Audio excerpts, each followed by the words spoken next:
Construction site પર commercial property વેચાણ અપાવવાના નામે કરોડો રૂપિયા લઈ લખાણ કે દસ્તાવેજ ન કરી આપી ઠગાઈ આચરનાર ઠગને આર્થિક ગુના નિવારણ શાખાની ટીમે ઝડપી પાડ્યો હતો।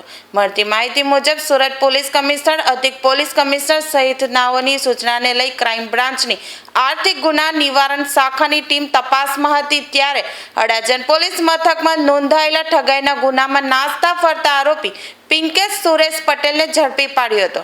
આરોપીએ ફરિયાદીને કન્સ્ટ્રક્શન સાઇટ પર કોમર્શિયલ પ્રોપર્ટી વેચાણ અપાવવાના નામે 1,61,64,000થી વધુ રૂપિયા પડાવી લીધા હતા અને ત્યારબાદ કોઈ લખાણ કે દસ્તાવેજ ન કરી આપી ઠગાઈ આચરી હતી। હાલ તો ઇકોસેલની ટીમે આરોપીની વધુ પૂછપરછ હાથ ધરી છે।